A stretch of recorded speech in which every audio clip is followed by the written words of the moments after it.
while it definitely is the day after the Super Bowl, I'm pretty sure you guys know by now that every year since I've been on this platform, I've had some comments about the Super Bowl itself. Now, I want to go ahead and say this.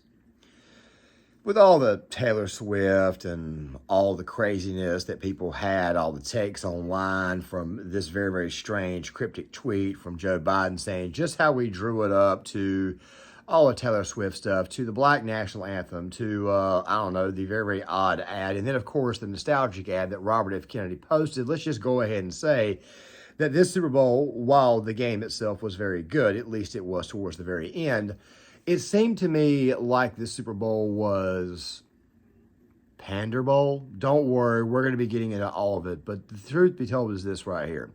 I don't really have any complaints about the game itself, even though we pretty much had an idea how this game was going to end. As a matter of fact, they actually drew up a very good ending.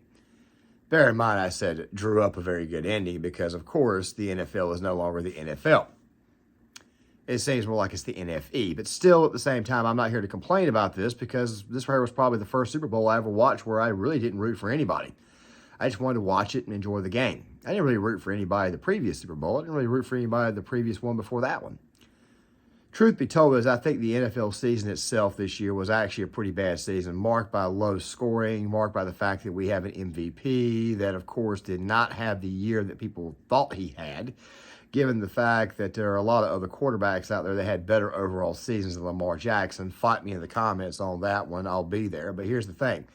This Super Bowl ended up being a blanket attempt at trying to pander, and I don't think people are, let's just say, buying it anymore. But let's talk about this very odd ad that came out from the Biden campaign shortly before the Super Bowl, which, of course, a lot of people said this is kind of a cop-out because he obviously avoided a halftime conversation. But seeing how it is that there's a halftime show, I don't think that halftime conversations are actually necessary. But still, though, it's pretty obvious what the campaign was going for with this one. Super Bowl Sunday.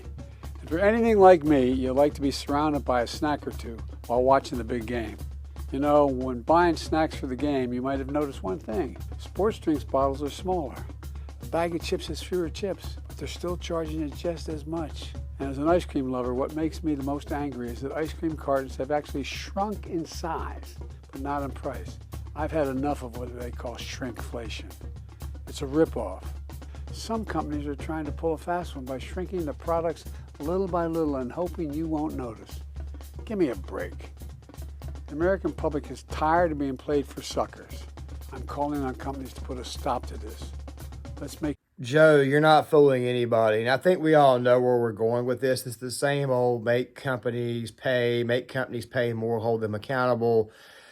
Dude, when you create a problem where you make a problem worse and then turn right back around and then say, well, I'm going to fix it, or I did fix it. That's kind of the trope of the Democratic Party. Screw it up, then come in there and fix it afterwards. Meanwhile, Robert F. Kennedy releases an ad that suddenly decides to, let's just say, go after the nostalgia of the country.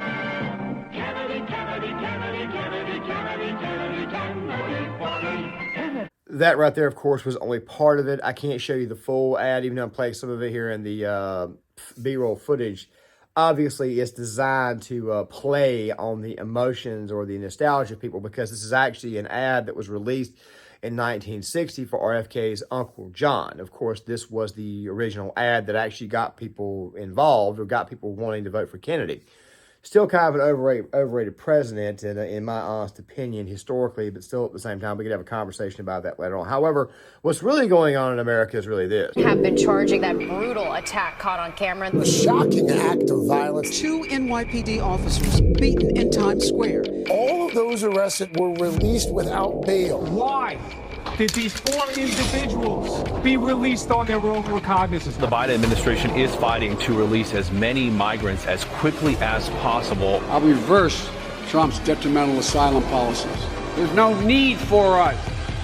Biden administration to reverse Trump's policy on remain in Mexico. Joe Biden to stop construction of the border wall. It's a new day on the southern border. Here we go. The policy that made it easy to kick out migrants is gone. He inherited the lowest rate of illegal immigration, and he immediately reinstated catch and release. And so when they apprehend people, they let them go.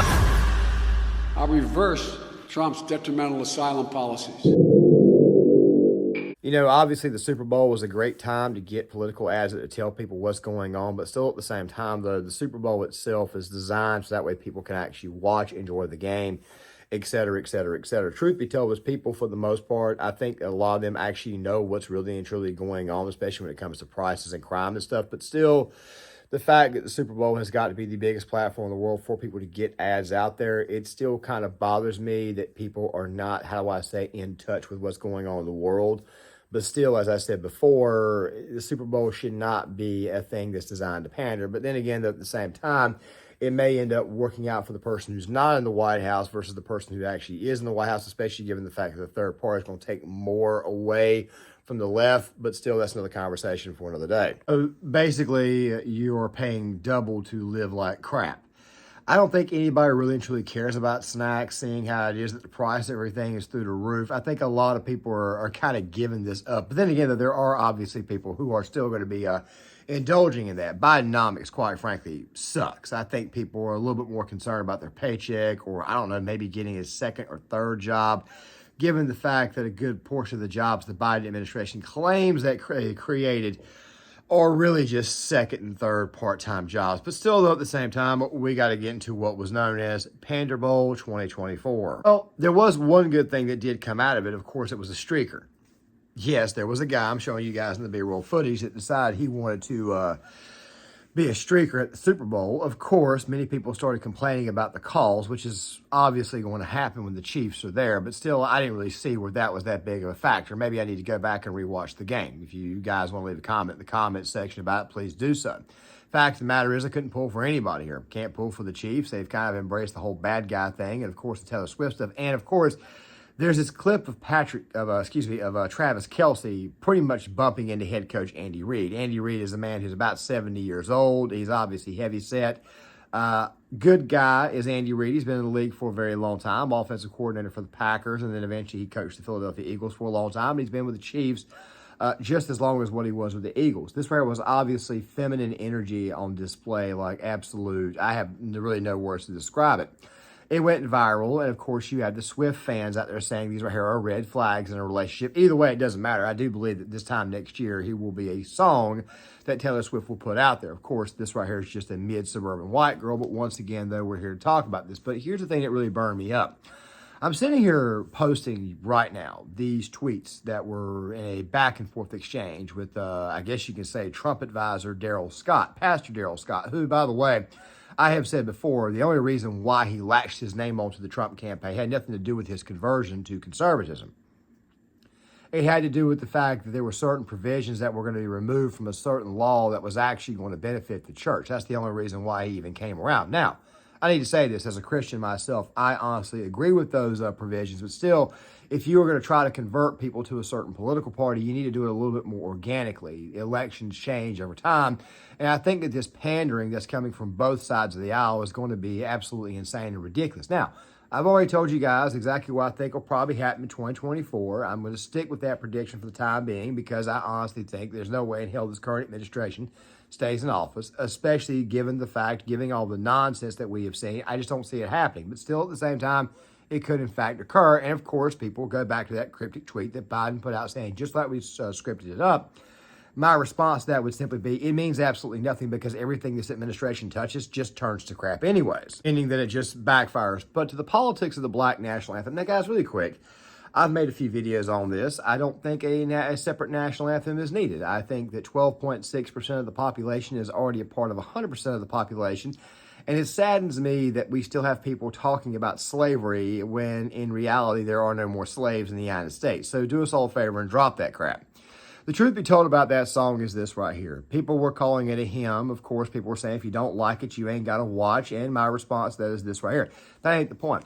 The point is you are already a part of this nation. You are already a part of this population. You already fall under the banner, which is the original national anthem. I'm sorry you feel like you're not a part of it, but still at the same time, you are. Maybe these people are telling you point blank that they really and truly don't want to be a part of it. Maybe they think that the current administration has basically jilted them in every way possible. And now they're turning over to the Trump side because, of course, he gave out checks during the pandemic. That sounds to me like not the real reasons that you should be voting Republican. It sounds more to me like you're just trying to get something out of somebody, which of course is once again another one of those stereotypes. The thing is this right here. You don't need a separate national anthem. Now, to those who say it's just a hymn and that you're just an angry white man, let me go ahead and respond by saying this right here. Lift Up Every Voice and Sing is actually a pretty song. It is. It really and truly is a pretty song. But there are a lot of problems. Number one, you chose to play this at the Super Bowl, where you've got millions of Americans watching. Millions of Americans are going to be a little bit baffled. This right also includes some people who are a little bit more moderate Democrat types, who, by the way, they're a little bit more ignorant of the issue, but they're looking at the situation and saying, man, why in the world would you need another national anthem? Why in the world do you need this? I mean, doesn't this right seem like you're separating the nation? Doesn't it seem like maybe you're being divisive here? Look, here's the thing. If you want to play this song as a hymn, then just call it a hymn. Just call it what it is. Lift up every voice and sing. Now, should it be played at the Super Bowl? Well, maybe you should have worked it in a long time ago. Truth be told is this right here. The reason why they started playing this song had to do with the fact that it was after George Floyd. They started bringing it in with BLM and all that stuff there. Maybe what should have happened is that this particular song should have been brought in over time, meaning it should have been brought in a lot earlier. Maybe it should have been tested, I don't know, maybe lower events, let's just say televised events like national television games, stuff like that there. Maybe it should have been brought in then to kind of test the waters. Fact of the matter is this entire situation looks extremely divisive, and it makes one side of the aisle look like they are not exactly, how do I say, a part of the nation when they obviously are. And at the end of the day, some people who are on the Republican side of the aisle, when they bring this up, they don't seem to understand that what they are really doing is they're just social justice warring the Republican Party, meaning it's going to be unelectable for years to come. Now, you can blame the current Republican nominee for that, and some of your points would obviously be valid, even though I'm a Trump guy.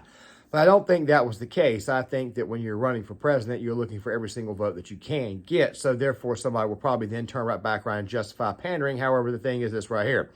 You don't need to pander. All you need to do is just lead by your example and show people the actual world. If you really and truly want a higher percentage of the black vote, then what you need to be doing is making it to where black voters just simply look at what the hell's going on with the current regime and they just ultimately decide not to vote. Which, by the way, this is one of the reasons why it is I think that these numbers showing Trump getting 30 to 40% of the black vote are a bunch of BS. I think at best he probably gets 16%, and the only thing it does is flip the state of Georgia.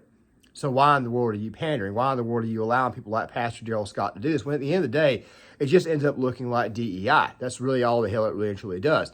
It makes me wonder if maybe these right here are the real people who are behind the push for diversity, equity, inclusion, when in reality what needs to happen is that you need to be hired based upon your qualifications and based upon your overall experience rather than your race. Now, like I said, I could already hear some people in the comment section, possible lefties who come across this video and scream racist like always, but still at the same time, it's not racist at all. Basically, what we are saying is that you need to get the job based upon your qualifications. You see, when you start saying it's about my race, then all of a sudden you fit that stereotype that so many people have actually openly accused you of. Here's the real truth of the situation. If you really and truly want to get black voters, just talk about the issues. Talk about the fact that you have the highest abortion rate of any race in the country. Talk about the black crime rate and the black murder rate. Talk about that. Of course, I already know this video is probably going to get demonetized. Talk about stuff like that there. Oh, here's an idea. Why don't you talk about the disease rate? Oh, here's another one right here. Why don't you talk about what is it I've been talking about this channel, how it is that you're actually being replaced. Truth be told, is by the time we get to 2040, when you hear somebody like Joe Biden scream that we have an opportunity to be 40-some-odd% of the country, no, you're not going to be 40% of the country. It's probably not going to happen. What's probably going to happen is that Hispanics will probably be 22 or 23% of the country, and blacks, of course, will probably shrink down to 9. That means that whites will still predominantly be more of the population, and of course, it'll probably even be higher than that, given the fact that conservatives or conservative households have 2 kids per 1 liberal household, and that 2 to 1 may eventually turn to 3 to 1, not because conservatives suddenly decide to have another child, but because of the fact that white liberals continue to abort their children, and of course this also includes black liberals or black moderates who vote Democrat continue to actually abort their children, meaning that their population is not going to grow. If you want to get black voters, that right there is what you need to focus on, not this woke DEI pandering BS, which is actually embarrassing given the fact that this guy is actually a minister or a so-called minister, when in reality what you're really doing is actually dividing the country even further, and you're making the Republican Party not worth voting for. Now, like I said before, chances are the orange guy will probably win the presidency this year. But the question is, do these voters stay? Do voters, like the ones that we're trying to pander to, do they actually stay in the party? No, they more than likely don't. What happens is that they vote for the guy, and then a year or two into his administration, they get pissed off that they've not been given what it is that they're asking for, because let's be honest, this is a little bit more emotional than other groups, but chances are they probably just leave and then separate themselves altogether. They're kind of signaling this with the Black National Anthem. It's our own national anthem. It's a hymn. You should have worked this in years ago. If you'd have worked this in years ago, chances are people would not be upset about this. People would probably not be frustrated. If anything, it sends an extremely bad message to those at home thinking to themselves, wow, these people actually do not consider themselves a part of the United States of America. Which is sad, too, because I know of many people, many black people of color, who simply, when they hear the national anthem, get up, stand up, they put their hands over their chest, and they realize that America is the greatest country on earth. I mean, you got Chris Jones crying, of course, during the anthem. By the way, I think he should have been the actual Super Bowl MVP. But still, at the same time, you've got this whole notion that we need to separate, when in reality what really needs to happen is that we need to fix the issues and go on the way we were before.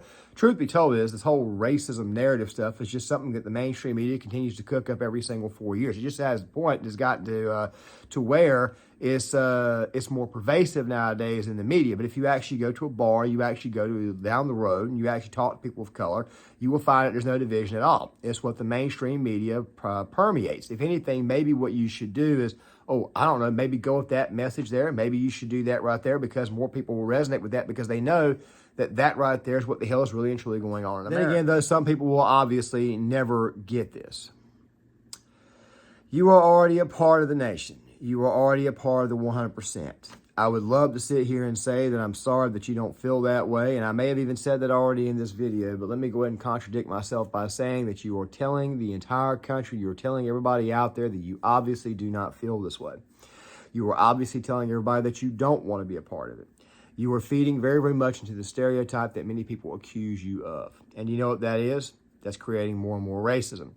You see, during the whole BLM situation, I got to thinking during the entire summer of riots, I got to thinking about this, and I was like, watch the Chaz chop. Watch these people start, watch these people start putting up walls and stuff, which of course did happen. Everything was a contradiction. Now, the funny thing about that is that it told me right away that what they're doing is they're inadvertently, or maybe they're doing it on purpose, they're causing other people just normal people who never had an issue before with anybody of color, they're causing them to dislike them. Basically, what they're doing is they're trying to create racism by manufacturing false racism. That right there is what they're doing. And I think that the woke hymn, or the Black National Anthem, is just simply feeding into it. And of course, you've got some people who claim to be on the right, who claim to be on the Republican side, helping. That right there, of course, the main one being Pastor Darrell Scott, somebody who, quite frankly, should have been dropped a long time ago. As I've said before, you don't have to do this to get black votes. All you have to do is just simply run on the issues, and people will eventually come over. It's not like you're going to get 50 to 60% overnight anyways. That right there is the actual truth. Now that the Super Bowl is over with, now that the Pander Bowl is over with, hopefully the Taylor Swift BS will stop. But of course, I'm pretty sure it will continue again sometime next year. There'll be another team that probably wins the Super Bowl. And there'll probably be another relationship out there with another pop star that, quite frankly, we have to sit through and endure. Now, I am interested what the ratings are going to be on this one. A lot of people were posting that they weren't watching it this year. I don't think it really matters a lot, but still at the same time, though, I think it would be nice to see. Either way, though, guys, please tell me how you feel. Please let me know exactly what you think. Please leave a comment in the comment section. Please hit the like button, subscribe, share the video, hit the notifications bell, and I will see you guys. Oh, wait. I forgot. A couple of updates. I meant to put this in the previous video. This one is going to be a very, very wonky week. I would expect 2 videos a day all the way. I would expect 2 videos a day on Monday and Tuesday. I'd probably expect only one on Wednesday, one on Thursday, and one on Friday, and maybe something video essay-like type a little bit later this week. The reason why is because I'm going to be gone on Thursday, and I got to leave on Wednesday, so therefore it's probably going to be a little bit, posting is probably not going to be as strong. But still, though, stick around, because the following week will be exactly what we've been doing. Of course, we're still easing into those essays. Of course, I'm going to try to release at least 2 this week, so that way you guys can kind of get an idea of where we're going. At least test the worst. How you guys feel about them, please let me know. But either way, though, please hit the like button, subscribe, share the video. Please leave a comment. I'd love to hear what you guys have got to say. And I'll see you guys later.